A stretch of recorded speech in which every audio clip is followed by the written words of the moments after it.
Salam, selamat pagi buat kita semua. Walaupun banyak jemaat kita yang mungkin bepergian pulang, liburan ya, biarlah Tuhan tetap menyertai mereka dimanapun mereka berada. Dan khusus buat kita yang ada saat pagi hari ini di tempat ini, mari kita sungguh-sungguh memuji, memuliakan Tuhan. Sungguh-sungguh beribadah saat pagi hari ini. Dan untuk handphone mungkin tolong diperiksa masing-masing. Dan mari kita ambil saat teduh dimulai.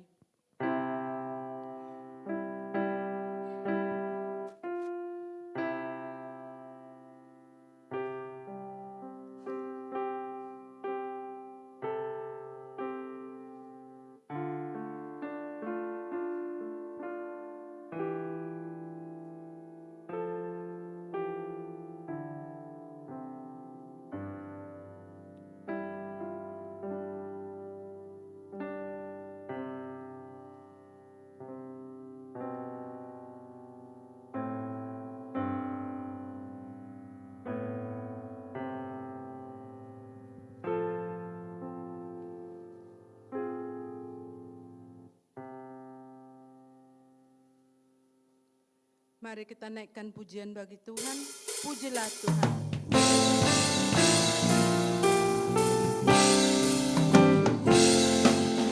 Pujilah Tuhan Sang Raja yang Maha Mulia,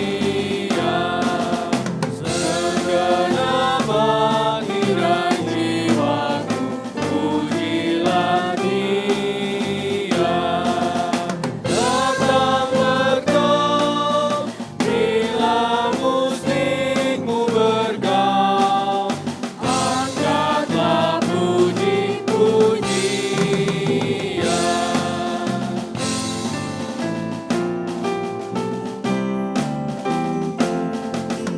Pujilah Tuhan segala kuasa mulia,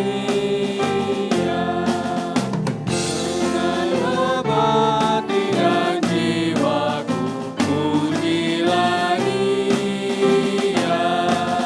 Datang bergaul, bila musikmu bergaul, angkatlah puji-pujian.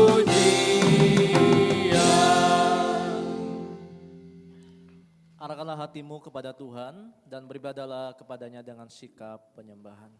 Pertolongan kita itu datangnya dari Tuhan Allah yang menjadikan langit dan bumi dan yang tidak pernah meninggalkan perbuatan tangannya.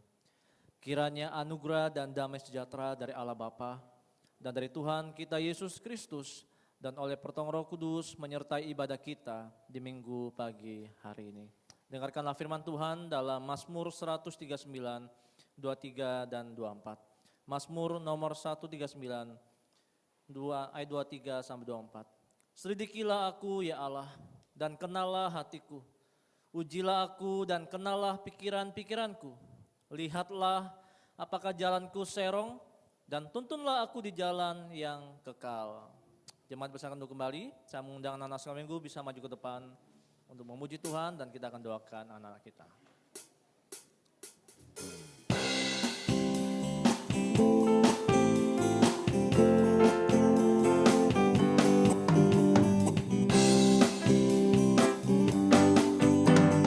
Oh sukacitaku, pam pam pam pam, sejak ku jumpa Yesusku. Oh sukacitaku, pam pam pam pam, ku temukan juru selamat. Dia mengasihi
kita.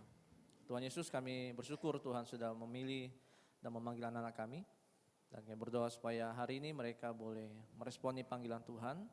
Dalam ibadah mereka, mereka boleh disapa oleh Tuhan melalui firman. Mereka boleh mendengar firman dengan sungguh-sungguh, bersuka cita dalam memuji Tuhan. Berkati semua yang melayani di sekolah minggu, yang menyampaikan firman Tuhan maupun yang mendampingi. Di dalam nama Tuhan Yesus kami berdoa. Amin. Silakan adik-adik bisa turun.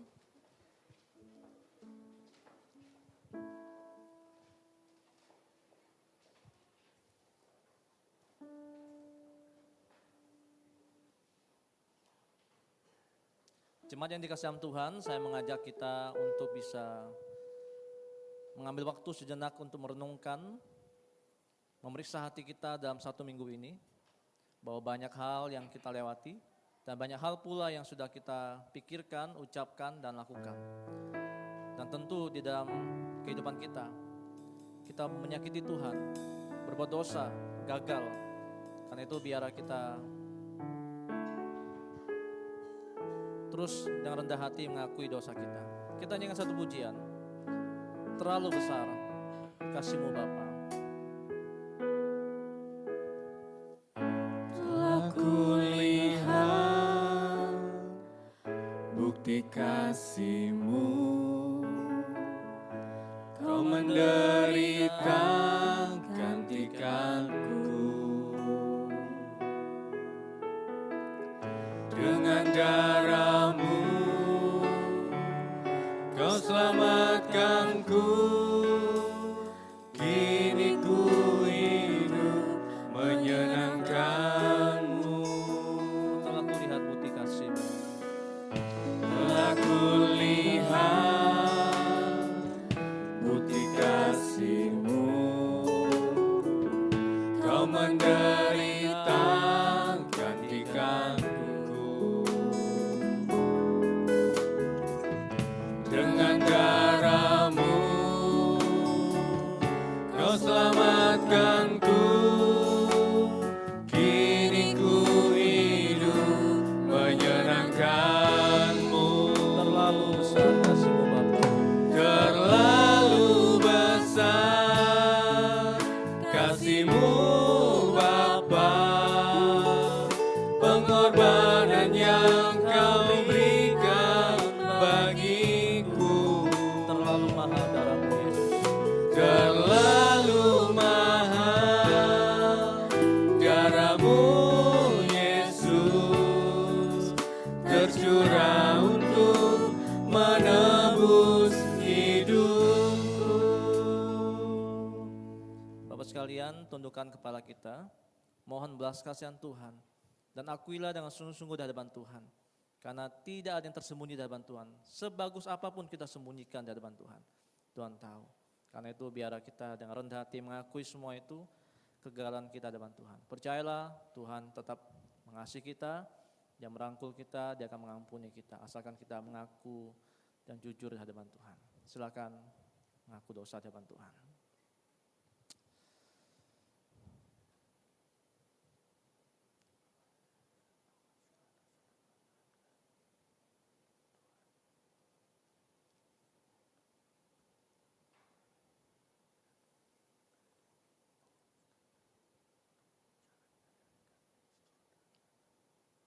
Mari kita berdoa. Ya Tuhan, seperti pemazmur yang berseru, selidikilah aku ya Tuhan. Biar itu juga menjadi kerinduan kami. Tuhan, selidiki apakah benar-benar jalan kami serong, atau hati kami tersesat, atau jalan kami juga keluar dari firman Tuhan. Tuhan, kami tahu bahwa Tuhan sudah mendengar setiap pengakuan dosa kami. Tuhan sudah mendengar jeritan kegagalan kami. Dan kami juga tahu bahwa Tuhan terus mengasihi kami dan akan mengampuni kami jika kami mengakui dosa kami. Dan tolong kami ya Tuhan, supaya benar-benar kami menghidupi kebenaran Tuhan. Mulai anugerah yang sudah kami terima, kami boleh diingatkan untuk hidup takut akan Tuhan dan memuliakan Tuhan. Terima kasih untuk pengorbanan dan terima kasih untuk pengampunan Tuhan yang sungguh nyata yang kami terima hari ini. Di dalam nama Tuhan Yesus kami berdoa. Jemaat yang kasih Tuhan, dengarkanlah berita anugerah, janji firman Tuhan dalam Mazmur nomor 51 ayat 3 sampai 4. Mazmur 51 3 sampai 4. Kasihanilah aku ya Allah menurut kasih setiamu, hapuskanlah pelanggaranku menurut rahmat-Mu yang besar. Bersihkanlah aku seluruhnya dari kesalahanku dan tahirkanlah aku dari dosaku. Jemaat persilakan berdiri. Kita akan membaca petunjuk hidup baru bersama-sama dalam Galatia pasal yang pertama ayat yang 10. Galatia pasal pertama ayat 10, 1, 2, 3. Jadi bagaimana sekarang? Adakah aku cari kesukaan manusia atau kesukaan Allah? Adakah aku coba berkenan kepada manusia? Sekiranya aku masih mau mencoba berkenan kepada manusia, maka aku bukanlah hamba Kristus. Sebelum duduk, salaman kiri kanan. Dan kita akan masuk dalam pujian penyembahan.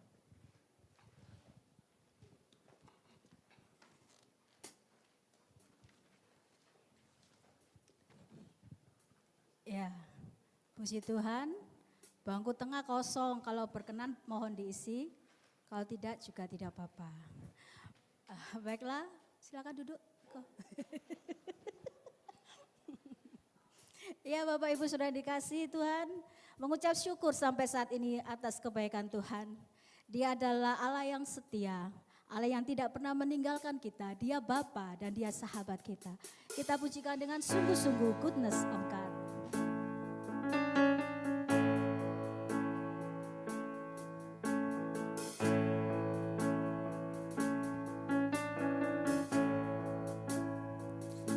I love you, Lord. Oh, your mercy never failed me. All my days I've been held in your hands. From the moment that I wake up until I lay my head, oh, I will sing of the goodness of God. I love you, Lord. Oh, your mercy never failed me, and all my days I've been held in your hands. From the moment that I wake up until I lay my head, oh, I will sing of the goodness of God. And all my life you have been faithful, and all my life you have been so good. With every breath that I am able, oh, I will sing of the goodness of God.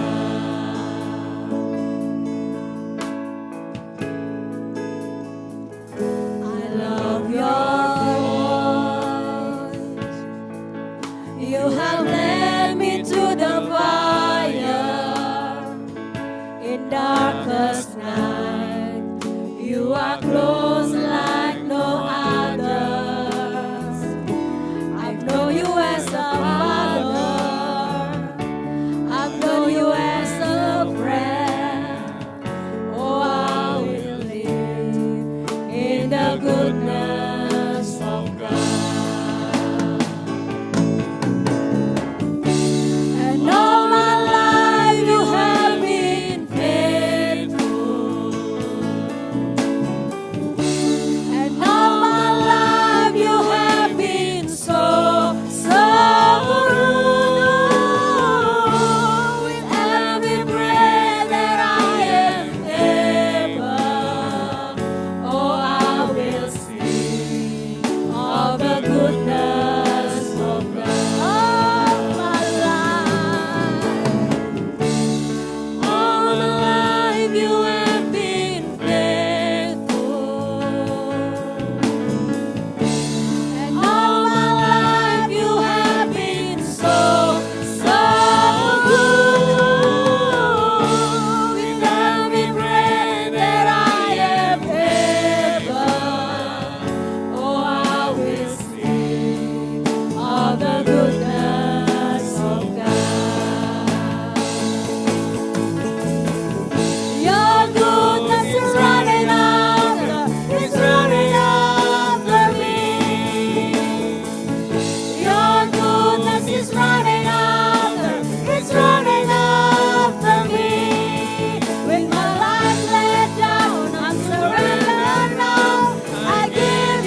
undang Bapak Ibu untuk berdiri.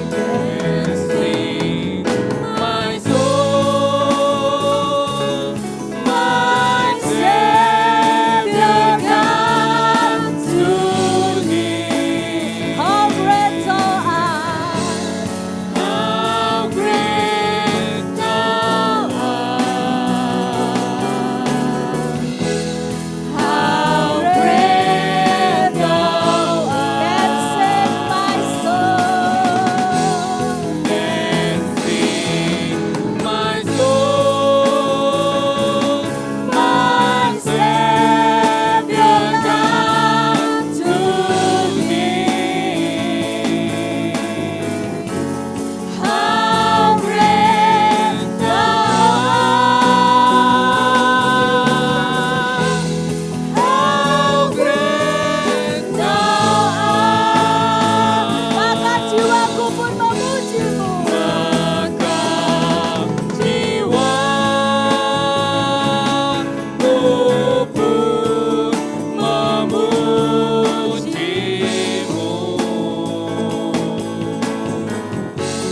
Sungguh besar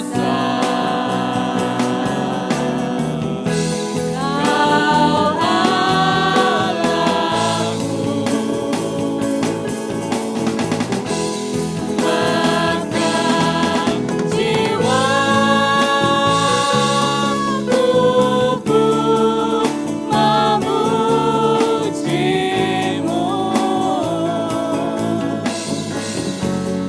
Sungguh besar Kau Allah, Maka jiwaku pun memujimu. maka jiwaku pun memujimu.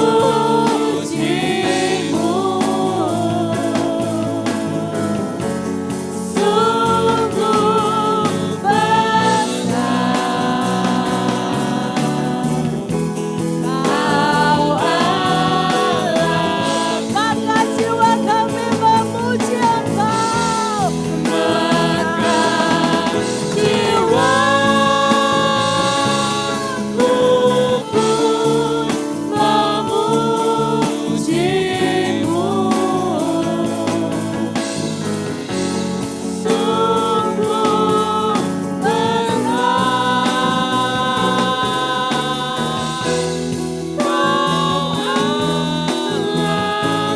Sungguh besar Kau Allahku.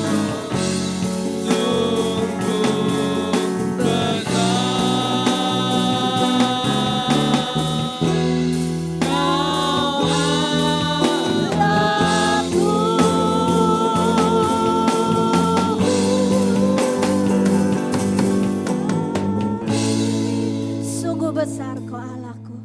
Kami memuji Engkau pagi hari ini Tuhan. Dan kami percaya Engkau hadir di tengah-tengah kami. Terima kasih sepanjang minggu ini Tuhan sudah beserta dengan kami. Terima kasih Tuhan. Amin. Sekali lagi shalom. Masih semangat? Mau duduk atau berdiri? Berdiri ya. Bapak Ibu percaya 2-3 orang berkumpul dalam nama Tuhan, Dia hadir di tengah-tengah kita. Amin. Kita mau pujikan Tuhan Allah hadir di sini. Yuk bersukacita yuk.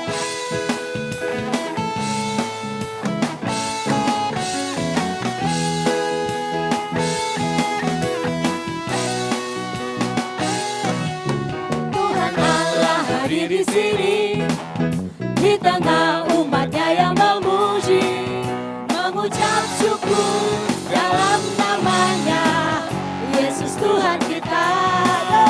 Tuhan Allah hadir di sini, berkatnya dirasakan semua. Mari masyurkan kebesarannya, Allah yang perkasa.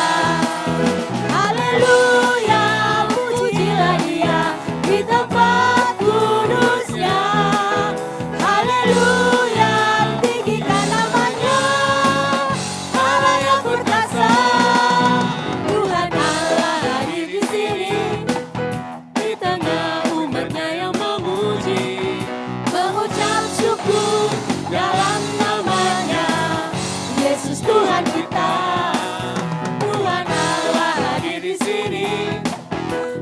berkatnya dirasakan semua. Mari masyurkan kebesarannya, Allah yang perkasa. Haleluya, pujilah Dia di tempat kudusnya. Haleluya, tinggikan namanya, Allah yang perkasa. Haleluya, pujilah Dia di tempat kudusnya. Haleluya, tinggikan namanya, Allah yang perkasa. Tuhan Allah hadir di sini, berkatnya dirasakan semua. Mari masyurkan kebesarannya, Allah yang perkasa. Mari masyurkan kebesarannya, Allah yang perkasa. Ayo, terima kasih. Silakan duduk. Kita akan mendengarkan pembacaan Mazmur oleh Saudara Adra.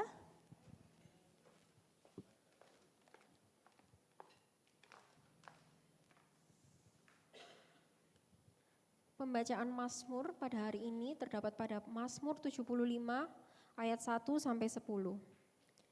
Untuk pemimpin biduan, menurut lagu jangan memusnahkan, Mazmur Asaf nyanyian. Kami bersyukur kepadamu, ya Allah, kami bersyukur. Sebab namamu dekat, perbuatan-perbuatanmu yang ajaib menceritakannya. Apabila aku menetapkan waktunya, aku sendiri akan mengadili dengan kebenaran. Bumi dan semua penduduknya gemetar. Tetapi akulah yang mengokohkan tiang-tiangnya. Aku berkata kepada pembual-pembual, jangan membual.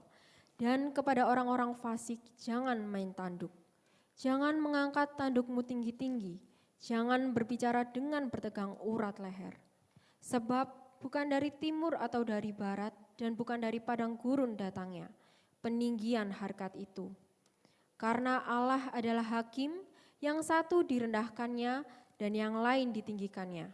Sebab sebuah piala ada di tangan Tuhan berisi anggur berbuih, penuh campuran bumbu. Ia menuangkan anggur itu bagi semua orang fasik di bumi, supaya diminum dan dihirup sampai dengan endapannya. Tetapi aku hendak bersorak-sorai untuk selama-lamanya, aku hendak bermazmur bagi Allah Yakub. Ya, amin. Puji Tuhan untuk Saudara Adra. Masih tetap semangat. Lagunya ini soalnya semangat. Bagi manula yang mungkin sudah tidak kuat untuk berdiri boleh duduk, tapi yang masih bisa berdiri, kita mau sorakkan haleluya.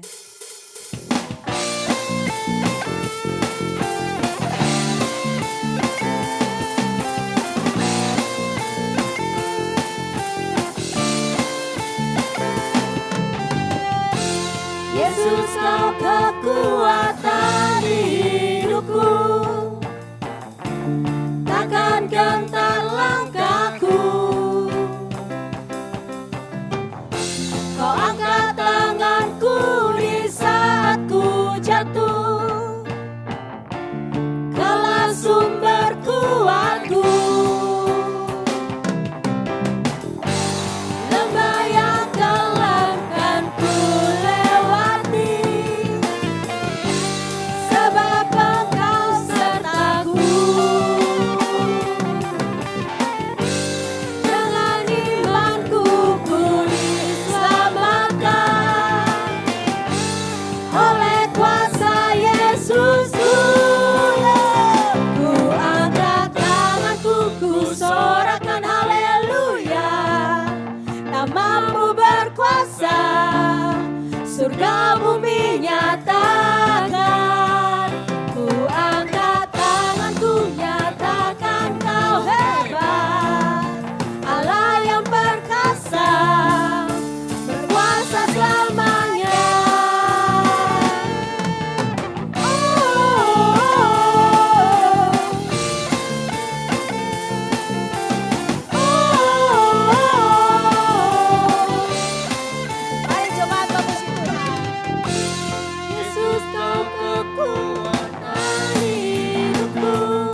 kuasa. Silakan Bapak Ibu duduk. Baiklah, kita akan mendengarkan firman Tuhan. Kiranya firman Tuhan boleh kita lakukan dalam kehidupan kita dan berbuah dalam hidup kita.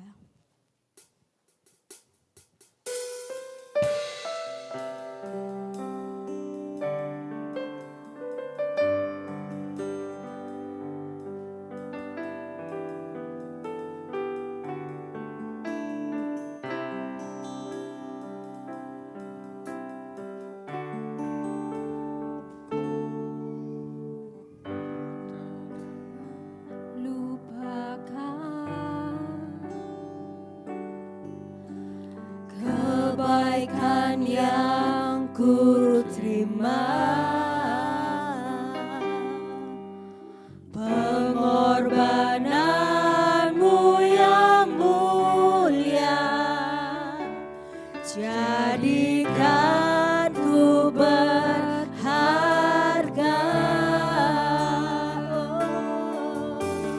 Kau tulus menerima aku apa adanya,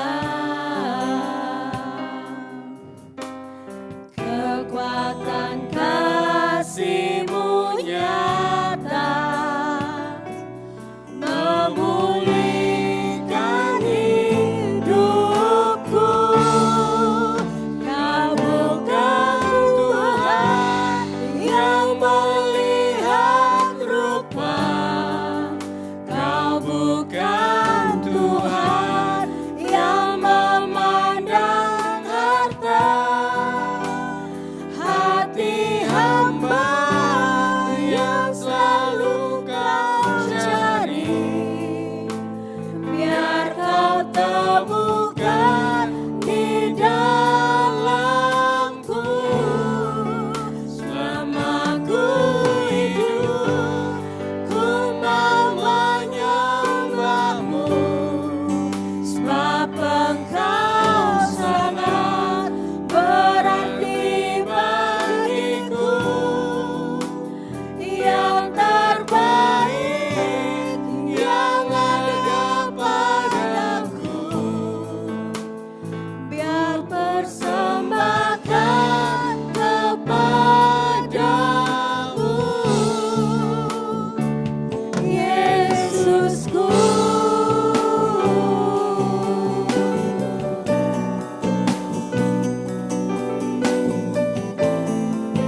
Kau tulus menerima kami ya Tuhan. Kau tulus menerima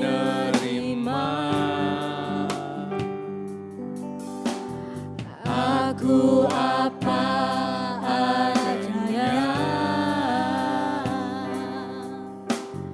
kekuatan kasih-Mu nyata, memulihkan hidupku. Kau bukan Tuhan yang melihat rupa, Kau bukan Tuhan yang memandang harta. Hati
Shalom.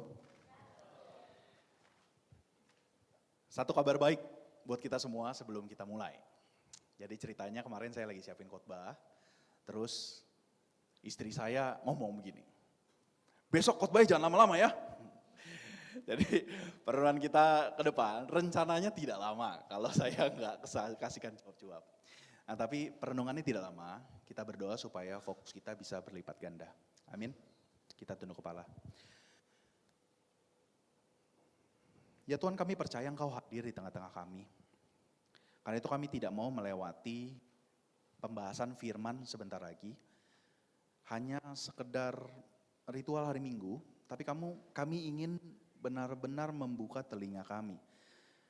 Kami ingin mendengar apa yang Engkau ingin titipkan lewat hamba-Mu yang sederhana ini. Kami ingin belajar mengenal isi hati-Mu, dan kami ingin tahu apa yang Engkau ingin kami pelajari. Terima kasih ya Yesus, haleluya, amin. Bersabdalah.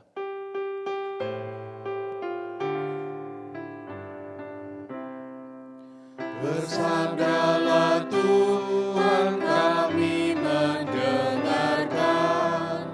Bersabdalah Tuhan, kami mendengarkan. Kuatkanlah kami dan hiburlah kami. Kuatkanlah kami dan hiburlah kami. Terima kasih rekan-rekan pelayan mimbar. Boleh PPT-nya? Tema kita hari ini dari penilaian manusia ke penilaian Allah. Kita bahas dari 1 Samuel 16. Mari kita sama-sama buka. 1 Samuel 16.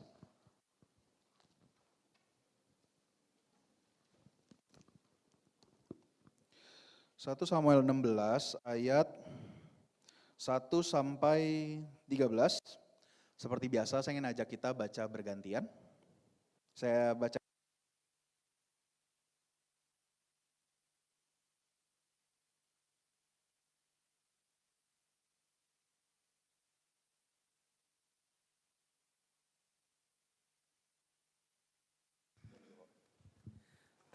Tes. Oke, ya ketutup. Kita buka 1 Samuel 16.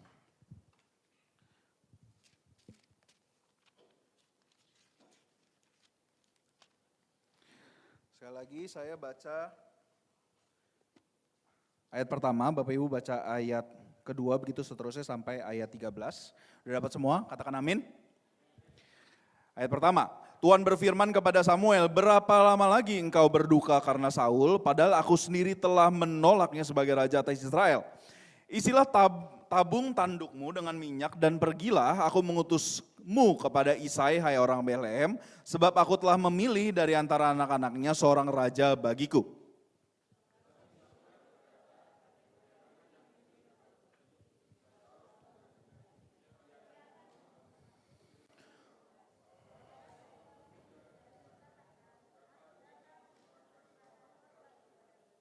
Ayat 3, undanglah Isai ke upacara korban, aku akan memberitahukan kepadamu apa yang harus kau lakukan. Urapilah bagiku orang yang akan kuberitahukan kepadamu.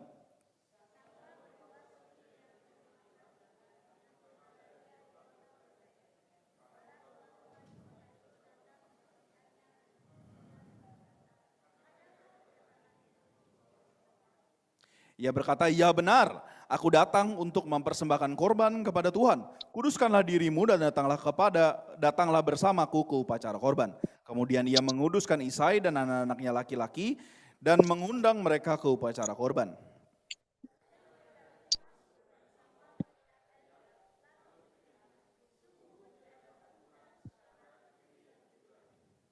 Tetapi Tuhan berfirman kepada Samuel, jangan pandang rupanya atau perawakannya yang tinggi sebab aku telah menolaknya. Bukan seperti yang dilihat manusia, sebab manusia melihat apa yang di depan mata tetapi Tuhan melihat hati.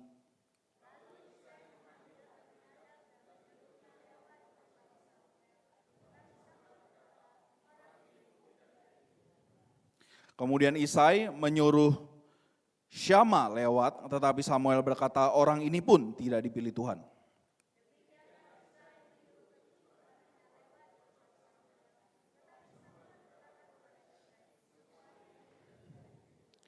Lalu Samuel berkata kepada Isai, inikah anakmu semuanya?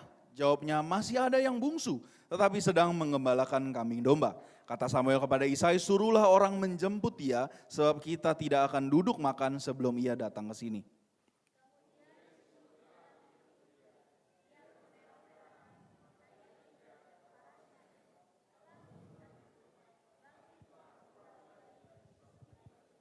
Samuel mengambil tabung tanduk yang berisi minyak itu dan mengurapi Daud di antara saudara-saudaranya. Sejak hari itu dan seterusnya, roh Tuhan menguasai Daud, lalu berangkatlah Samuel menuju Rama. Kita akan membahas 3 hal, PPT-nya. Kita langsung masuk, yang pertama. Bisa PPT-nya?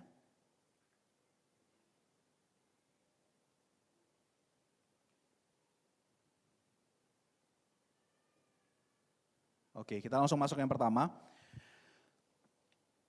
Sedikit latar belakang dari teks yang tadi kita baca. Kita tadi baca pasal 16, beberapa pasal sebelumnya, di pasal 8 kita ngelihat bangsa Israel itu ternyata minta raja. PPT-nya boleh tolong? Bangsa Israel minta raja seperti bangsa lain. Singkat cerita, dia dapatlah raja pertama, namanya Raja Saul, dan persis seperti yang mereka minta, Raja Saul itu seperti raja pada bangsa lain. Jadi beberapa pasal setelahnya dikatakan Saul itu mampu mengumpulkan dan menyatukan bangsa Israel. Kita yang pernah ada di posisi pemimpin tahu betapa susahnya menyatukan dan mengumpulkan banyak orang. Dan kita mesti ingat di sini bangsa Israel itu setelah zaman bangsa Israel di zaman hakim-hakim. Yang walaupun mereka satu bangsa tapi lebih urusan suku masing-masing. Saul mampu mengumpulkan dan menyatukan bangsa Israel. Tidak cuma dia mampu melakukan ini, dia juga mampu memimpin dan memenangkan peperangan. Banyak bangsa-bangsa dia menang peperangan.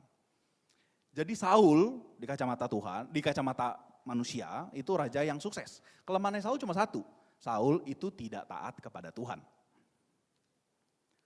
Ketidaktaatan yang kedua di pasal 15 kalau kita lihat, intinya apa sih? Intinya Tuhan itu memberikan perintah kepada Saul dan segenap bangsa Israel untuk membunuh semua orang Amalek. Bunuh semuanya, laki-laki, perempuan, anak-anak, hewan ternak, semua ditumpas.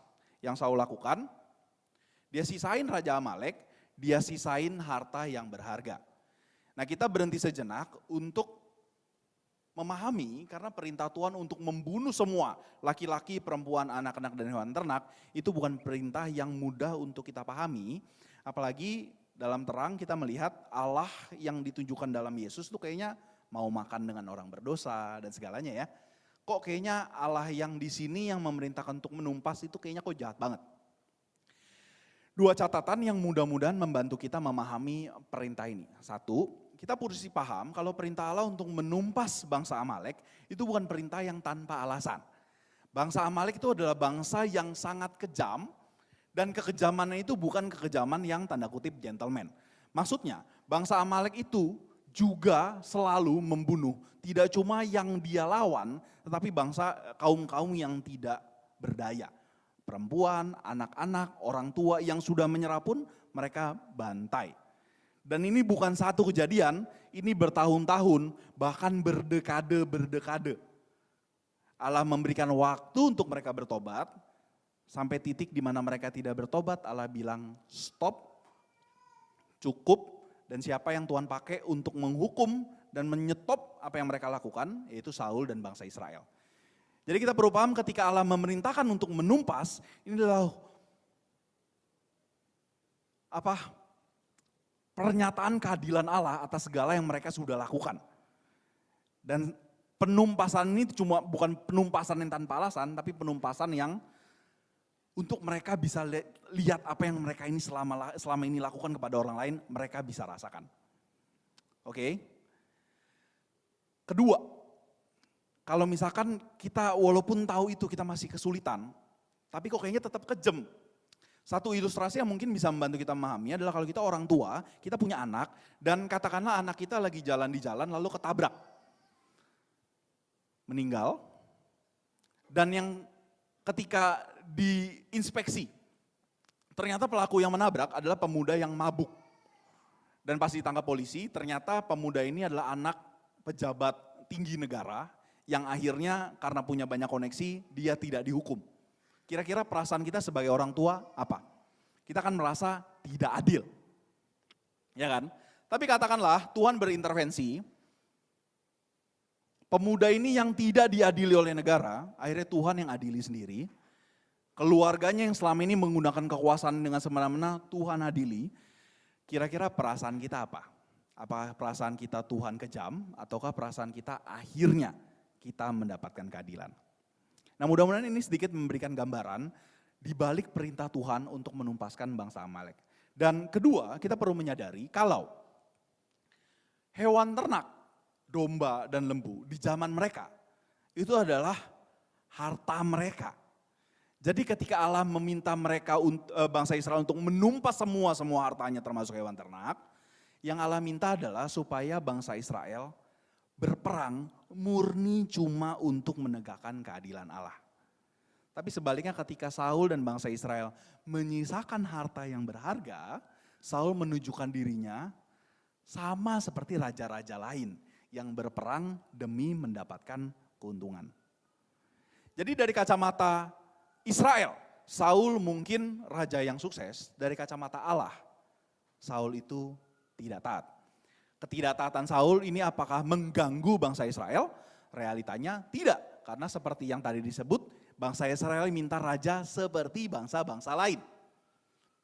Dan dalam ketidaktaatan Saul yang kedua, kemungkinan besar Saul sampai tidak taat karena tekanan dan keinginan rakyat sendiri. Jadi bangsa Israel tidak bermasalah dengan ketidaktaatan Saul, cuma satu orang yang bermasalah, PPT-nya boleh balik.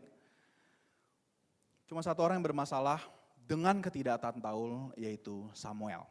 Makanya kita bisa lihat di ayat yang tadi kita baca pertama, Tuhan berkata, berapa lama lagi engkau mau berduka karena Saul. Cuma satu pihak yang berduka atas ketidaktaatan Israel dan Saul, yaitu Samuel. Nah, kita perlu menyadari, kalau pola berduka atas keberdosaan orang, itu adalah pola yang ternyata berulang di antara tokoh-tokoh di dalam Alkitab.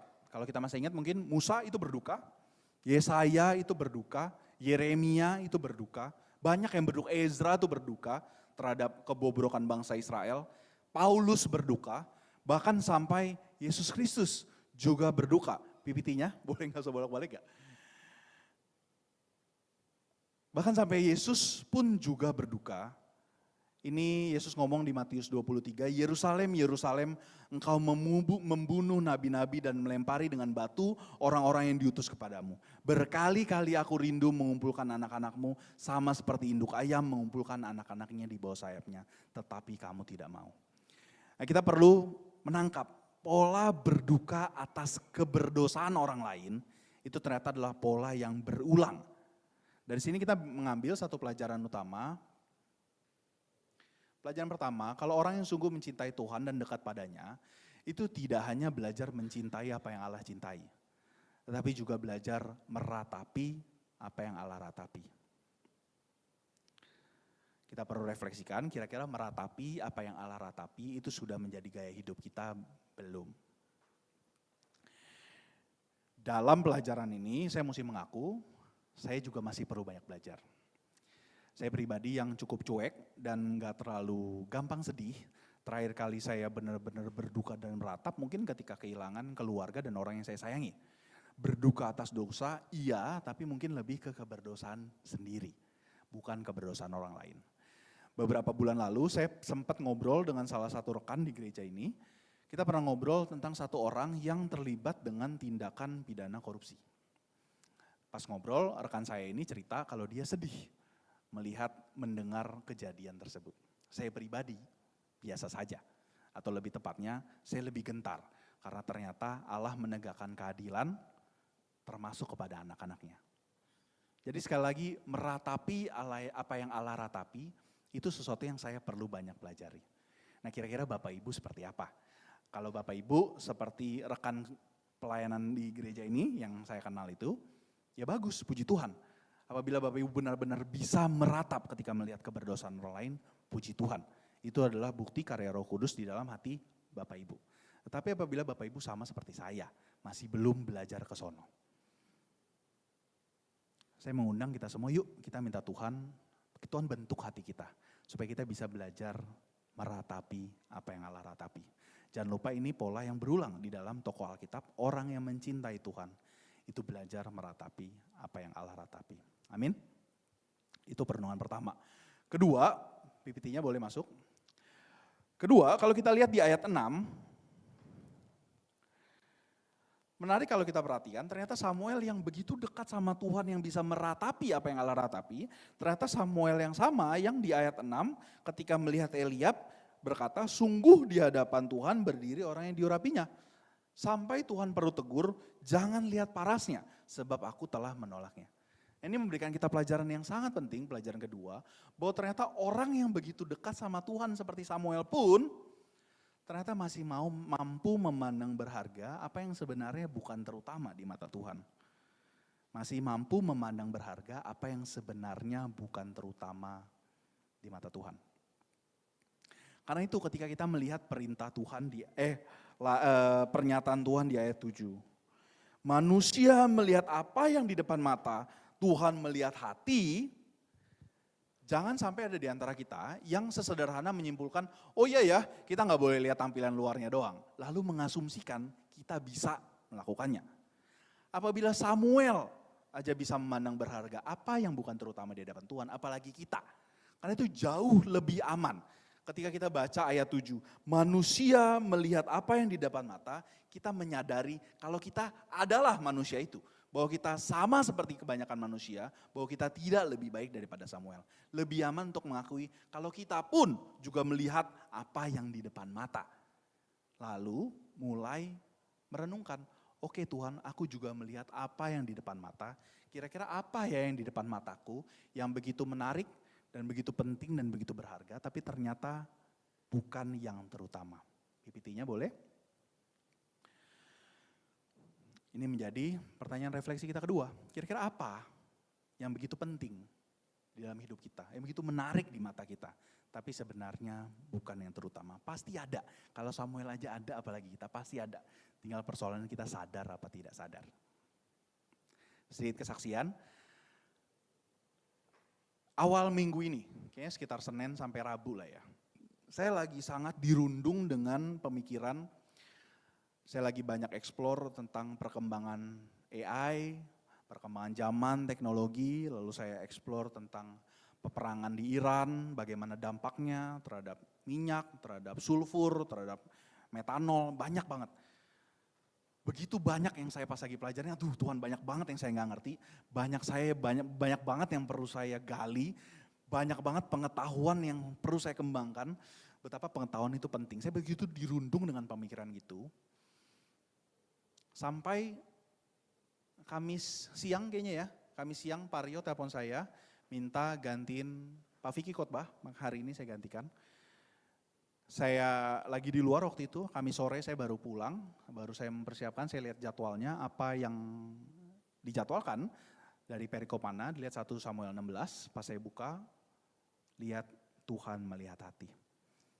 Seakan-akan Tuhan berkata kepada saya, Renner kamu pikir pengetahuan itu begitu penting, di mata Tuhan kualitas hati lebih penting. Jangan salah paham, bukan berarti pengetahuan tidak penting. Tapi itu berarti pengetahuan walaupun penting, perlu saya kejar dengan kesadaran penuh. Kalau kualitas hati itu lebih terutama. Ini contoh sederhana, apa yang di mata saya itu begitu penting, tapi ternyata bukan yang terutama di mata Tuhan. Nah kira-kira dari kacamata Bapak Ibu, di kehidupan kita masing-masing pasti ada. Tinggal persoalan kita sadar apa enggak sadar. Beberapa contoh lain yang mungkin bisa membantu kita memikirkan kira-kira apa ya yang begitu penting dan berharga di hidup kita. Tim Keller pernah satu cerita yang menurut saya cukup menohok. Dia cerita dia pernah khotbah terus ditanya anak remaja perempuan. Remaja perempuan dia habis khotbah turun dia ditanya apa artinya Apa artinya pastor ngajarin kalau Tuhan itu sayang sama saya? Kalau sekarang saya satu pun gak ada cowok teman sekolah saya yang tertarik dan mau jadi pacar saya. Apa artinya Tuhan sayang sama saya kalau saya gak punya pacar? Nah kalau ada di antara kita yang bisa memahami perasaan remaja perempuan ini, itu berarti kasih sayang adalah sesuatu yang penting di mata Anda. Contoh lain, saya pernah punya rekan kerja, ketika saya dulu masih kerja, saya punya rekan kerja yang sangat luar biasa. Dia perempuan, lulus dari Amerika, cum laude, sangat pinter, udah gitu di dunia pekerjaan juga sangat brilian. Seusia saya sudah menjadi komisaris di perusahaan tambang batubara besar di Indonesia, perusahaan TBK. Jadi seorang yang luar biasa. Tapi saya ingat dia pernah cerita sama saya, terlepas dari semua pencapaian-pencapaian saya nggak pernah loh dipuji sama papa saya. Kalau di antara kita yang bisa relate, memahami perasaan rekan kerja saya, itu berarti pengakuan orang tua, itu sesuatu yang penting di mata Anda. Contoh lain, saya pernah ngobrol sama rohaniwan di JPCC, sekitar tahun 2021-2022. Rohaniwan JPCC ini cerita, JPCC itu gereja di Jakarta, yang banyak musik-musiknya kita dengar di YouTube. Dia pernah cerita kalau di zaman itu, tahun 2022-an, pelayanan yang hits di JPCC itu adalah pelayanan pinjol. Karena ternyata jemaatnya banyak terjerat pinjol. Dan sayangnya pinjolnya bukan pinjol produktif, tapi pinjol konsumtif. Banyak jemaat yang ambil pinjol demi beli HP baru, beli iPhone baru, tetap bisa nongkrong di Starbucks demi keren. Kalau ada di antara kita yang bisa relate dengan perasaan jemaat-jemaat di JPCC yang dia cerita, itu berarti penampilan adalah sesuatu yang penting di mata Bapak Ibu. Nah ini ada banyak hal, banyak variasi, kita semua pasti mungkin berbeda-beda. Hal-hal yang penting dan berharga di mata kita, tapi yang sebenarnya bukan terutama di mata Tuhan. Pasti ada, tinggal persoalan kita sadar atau enggak sadar. Berapa di antara kita yang sudah sadar, puji Tuhan. Kenapa? Karena Bapak Ibu sudah bisa memulai peperangan untuk memerangi dan menyelaraskan apa yang kita pandang sebegitu pentingnya itu. Bagi yang kita yang belum sadar, sama seperti nggak janjian ya sama Ko Heri ya, tapi di awal ayat pembukaan adalah kita minta Tuhan selidiki hati kita. Kita miliki kerendahan hati untuk Tuhan selidiki hatilah kita. Pasti ada kok Tuhan. Bantu kita menyadari apa ya yang begitu penting dan berharga di mata kita, tapi sebenarnya bukan yang terutama di mata Tuhan. Tujuannya sekali lagi buat apa? Supaya kita bisa mulai belajar melangkah, menyelaraskan apa yang kita penting dengan apa yang Allah pandang penting. Tujuannya supaya apa? Supaya kita, walaupun mau mengejar apapun yang ada di dunia ini, kita mengejar dengan penuh kesadaran kalau ada yang lebih terutama di hadapan Tuhan. Sehingga, bayangannya, kalau bagi kita kasih sayang itu penting, pasangan itu penting. Kita mau ngejar, silahkan. Tapi kalau katakanlah kita nggak dapat, kita tetap berkata, kasih sayangmu itu cukup ya Tuhan. Kalau bagi kita pengakuan itu penting, gak apa-apa kita kejar. Tapi katakanlah ada orang menghina kita, kita bisa berkata, aku punya Tuhan yang memanggilku hamba yang setia.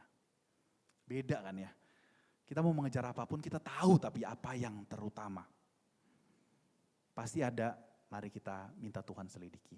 Amin. Itu perenungan kedua. Terakhir perenungan ketiga. Poin terutama dalam pembacaan PL itu bukan untuk memberi kita pelajaran moral, tetapi untuk mengarahkan mata kita kepada Yesus. Sekali lagi, pembacaan PL itu bukan untuk memberikan kita pelajaran moral, melainkan untuk mengarahkan mata kita kepada Yesus. Ini pelajaran yang sangat penting, terutama buat para rohaniwan atau majelis, atau termasuk guru sekolah minggu yang sering berbagi firman Tuhan.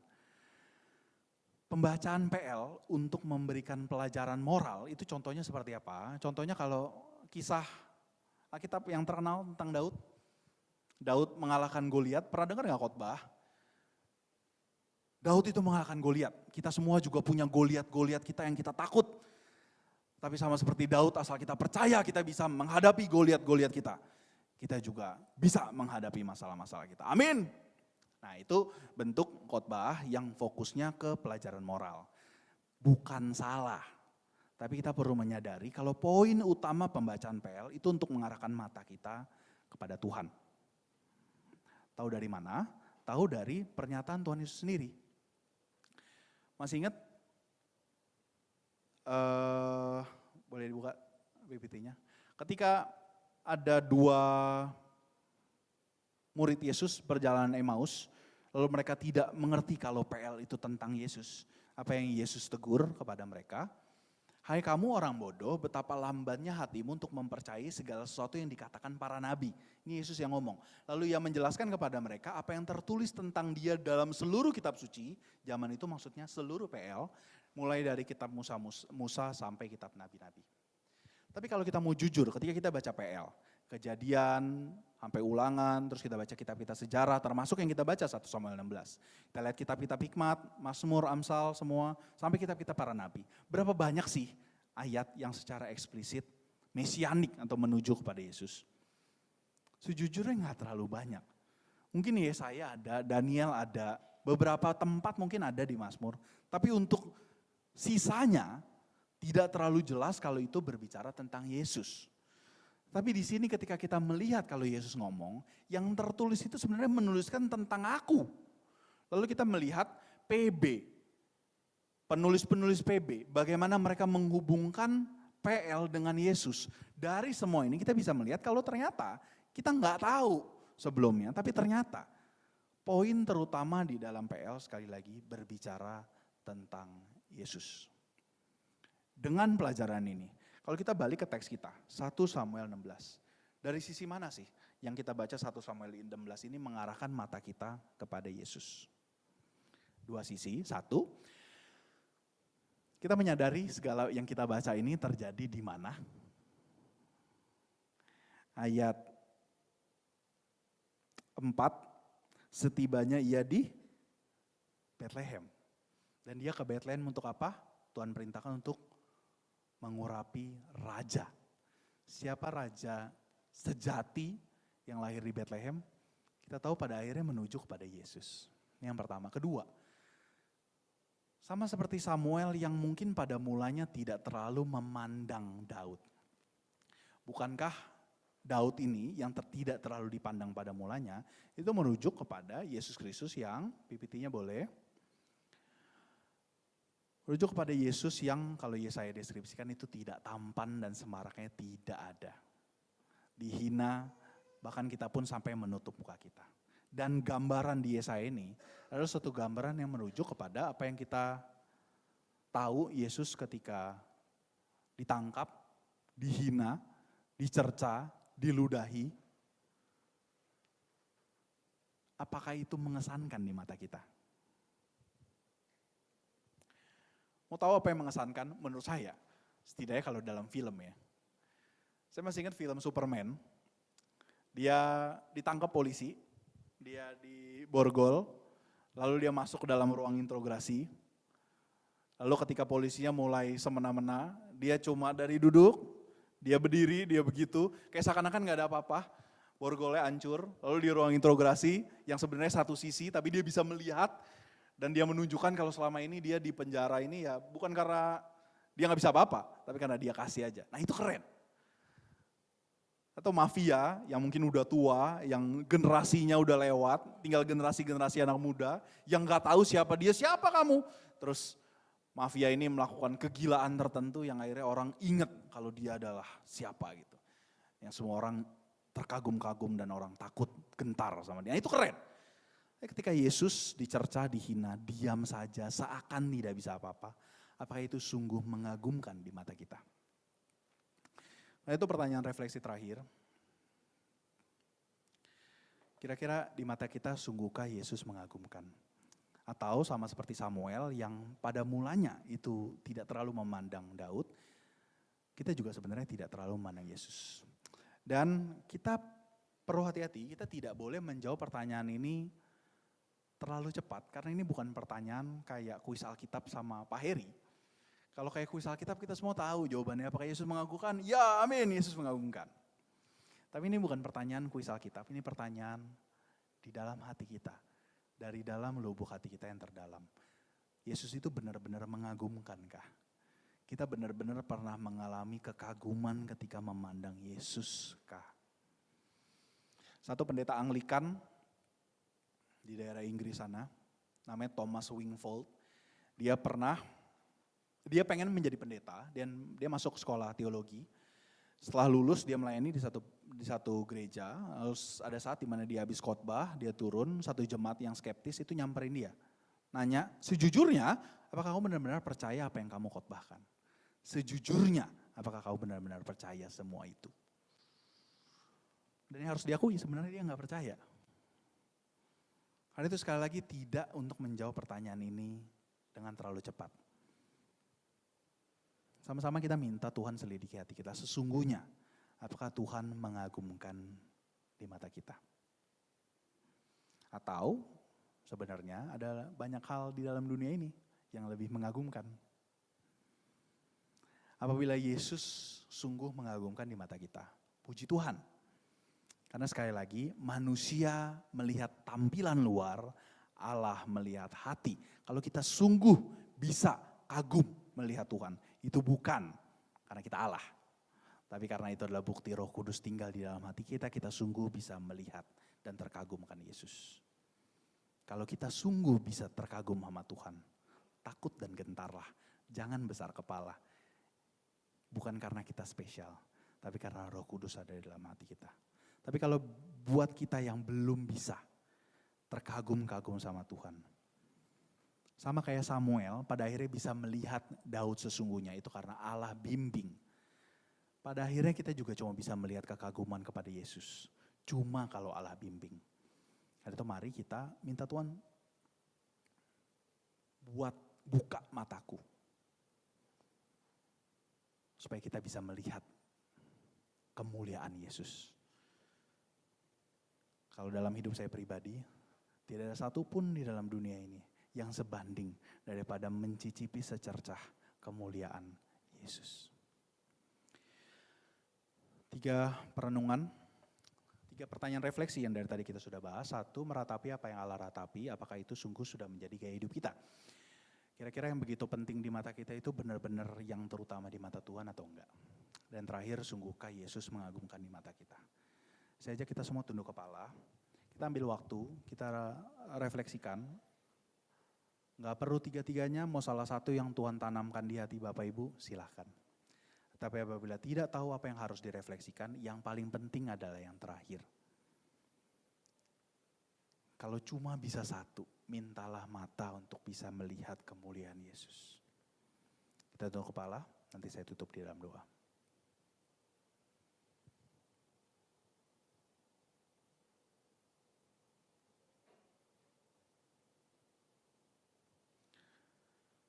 Ya Tuhan, ini kami anak-anak-Mu, kami tahu kami adalah manusia yang cuma bisa melihat tampilan luar saja. Karena itu kami mohon ampun apabila kami belum mampu meratapi apa yang Kau ratapi. Kami mohon ampun apabila ada begitu banyak yang begitu berharga di mata kami yang sebenarnya bukan terutama. Kami mohon ampun karena mungkin kami sering ke gereja tapi Engkau belum terlalu mengagumkan di mata kami. Karena itu kami mohon ya Tuhan, selidiki hati kami dan bentuk hati kami dan buka hati kami. Sehingga kami sungguh dapat meratap apa yang Engkau ratapi. Sehingga kami sungguh-sungguh selaras apa yang kami pandang berharga sungguh adalah yang terutama. Dan di mata kami tidak ada yang lebih mengagumkan daripadamu. Sehingga sama seperti pemazmur, kami bisa berkata satu hal yang kami inginkan adalah memandang kemuliaan-Mu sampai sepanjang hidupku. Biar itu menjadi bagian dalam hidup kami ya Tuhan, kami tahu dalam diri kami sendiri kami tidak mampu, tapi kami percaya Engkau hadir di tengah-tengah kami. Terima kasih ya Yesus.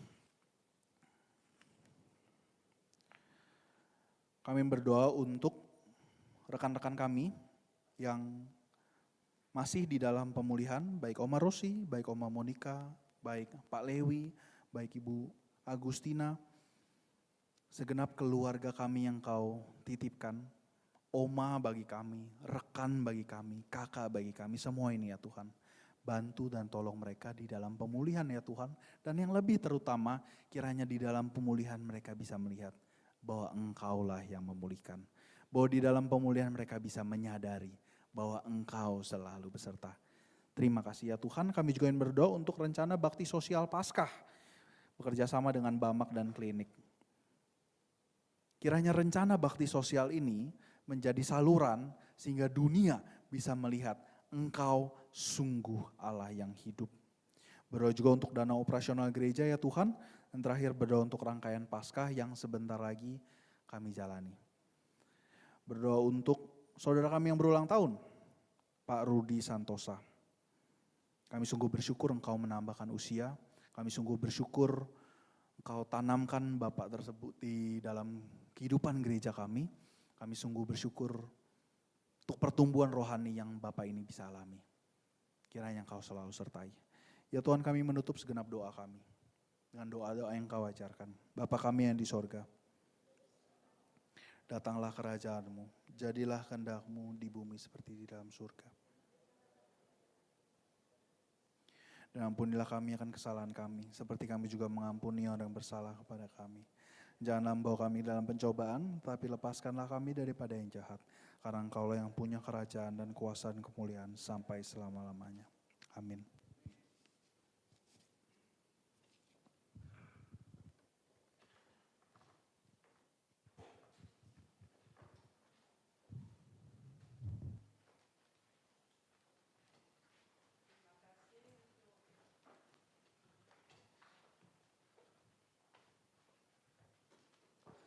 Terima kasih atas firman Tuhan yang sudah disampaikan oleh Bapak Renner. Tuhan memberkati. Sekarang tiba saatnya kita untuk memberikan persembahan kita dan kita akan membaca 2 Korintus 9 ayat 7. Hendaklah kalian masing-masing memberi dengan sukarela, bukan dengan sedih atau karena paksaan, sebab Allah mengasihi orang yang memberi dengan senang hati. Untuk persembahan.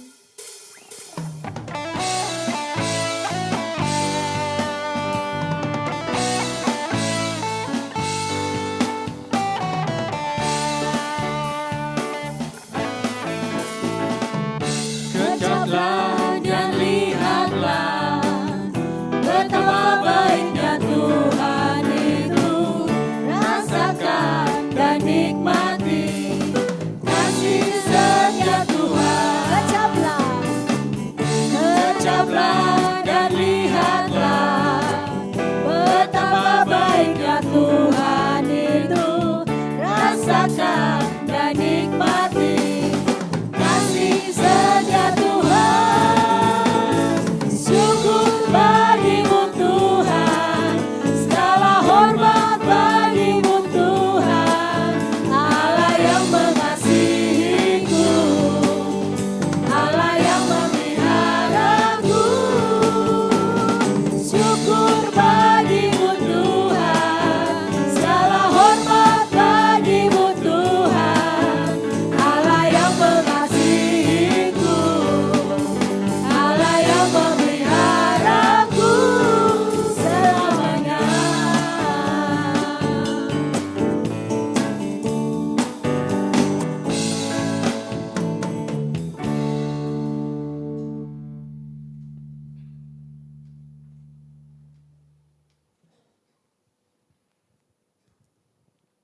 Mari kita bawa persembahan kita dalam doa. Puji syukur Tuhan, kami naikkan kembali ke hadirat-Mu. Saat ini Tuhan kami boleh mengumpulkan persembahan kami. Biarlah apa yang sudah kami persembahkan Tuhan berkenan di hadapan-Mu. Dan boleh kami pakai untuk pekerjaan di tempat ini Tuhan.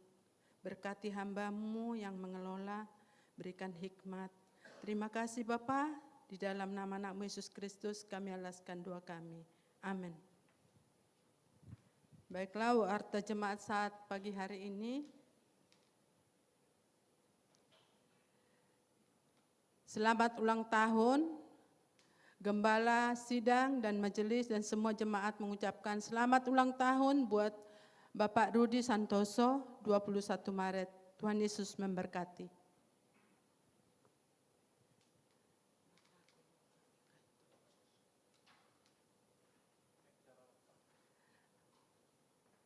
baksos sosial yang akan baksos general medical check up. Maaf ya, saya nggak bisa lihat. Hari Sabtu, tanggal 4 April 2026 diadakan di tempat ini. Bagi saudara yang berminat boleh mendaftar kepada sekretaris kita Ibu Retno. Selanjutnya, Komisi Pemuda tanggal 28 Maret jam 16.30 di Ruko Taman Bungurasi, ya di tempat ini ya.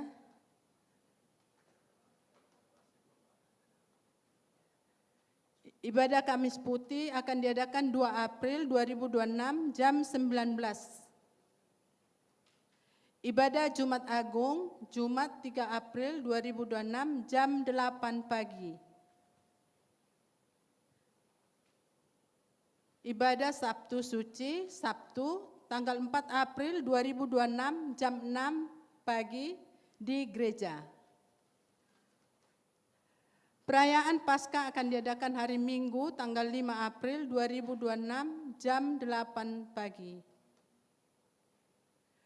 Untuk membantu biaya operasional gereja, maka salah satu upaya gereja adalah pengumpulan dan penjualan barang bekas. Bagi jemaat yang mempunyai barang bekas, plastik, besi, peralatan elektronik, dan tidak terpakai dapat menghubungi tim pendanaan Bapak Yosep atau Bapak Franky. Untuk ABC dimulai kembali Jumat 27 Maret 2026 ada di link Zoom, akan dibagikan di grup. Jadwal penata layan bisa kita lihat di grup GKRI Misi Alitea. Terima kasih, itu yang bisa kami sampaikan saat pagi hari ini untuk warta jemaat. Dan untuk jemaat yang pertama kali hadir di tempat ini, seperti Bapak, baru pertama ya, selamat datang, selamat beribadah di tempat ini. Biarlah untuk hari selanjutnya boleh hadir. Tuhan Yesus memberkati.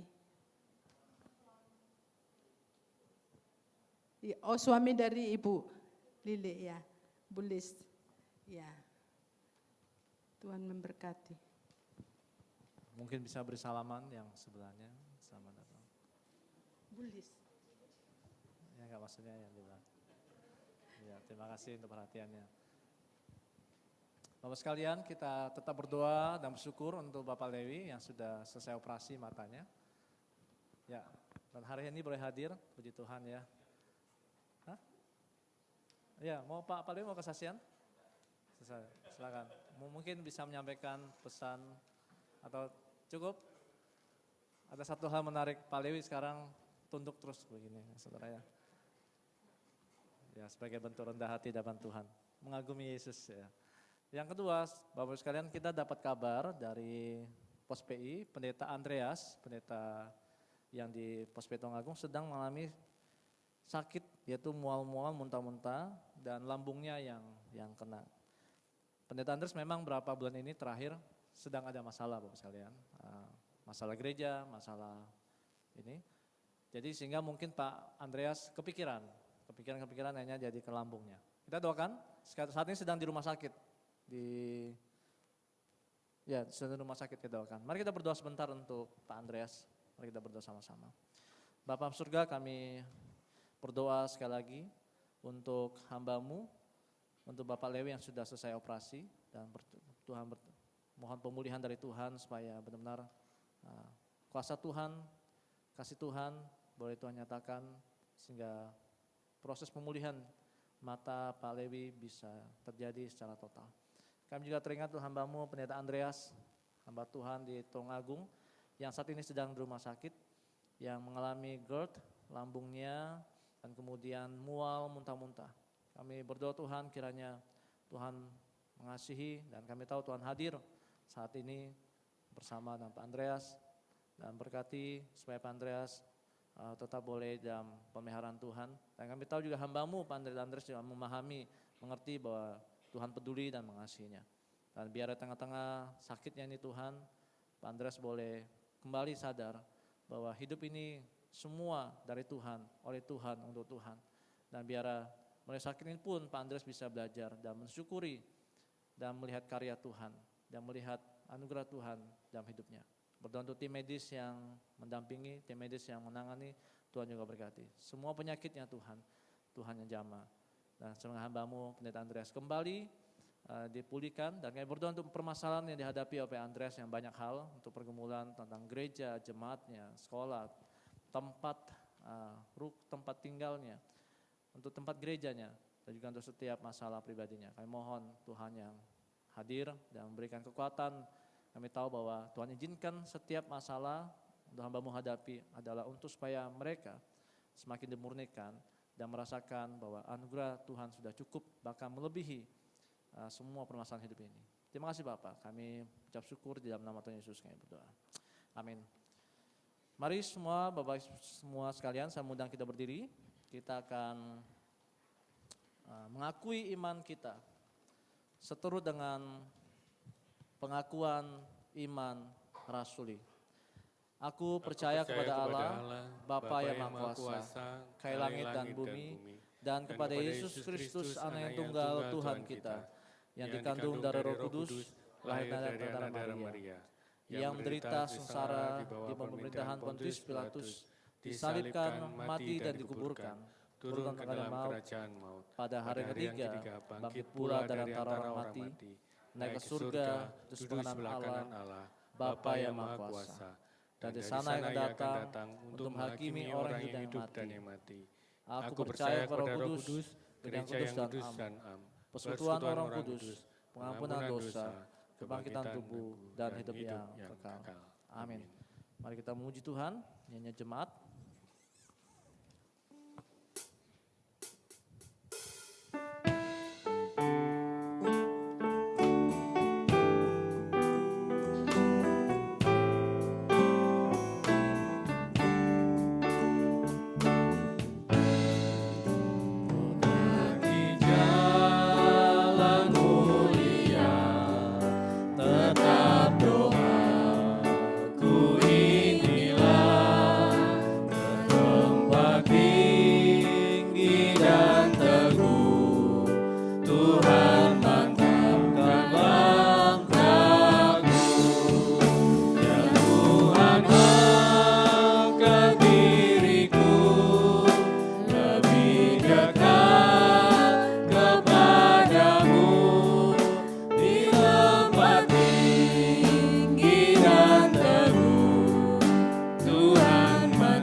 Kemuliaan, hormat, Kita kembalikan kepada Allah Bapa, Putra, dan Roh Kudus. Doksologi.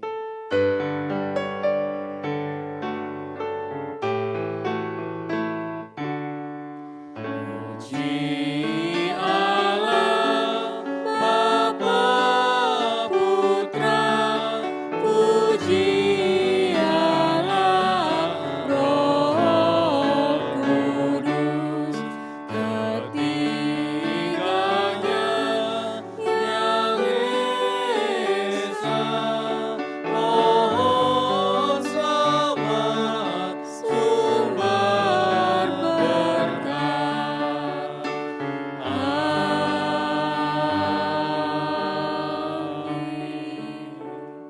Mari jemaat yang dikasihi Tuhan, pulanglah dan ingatlah firman Tuhan. Apakah kita meratapi apa yang Tuhan ratapi? Dan apakah membuat kita melihat bahwa apa yang Tuhan lihat, Tuhan melihat hati, bukan melihat yang di luar. Dan terakhir, ingatlah bahwa apakah kita semakin mengagumi Yesus Kristus yang adalah Tuhan kita. Dan terimalah berkat Tuhan. Tuhan memberkati engkau dan melindungi engkau. Tuhan menyinari engkau dengan wajah-Nya dan memberi engkau kasih karunia. Tuhan menghadapkan wajah-Nya kepadamu dan memberi engkau damai sejahtera. Amin.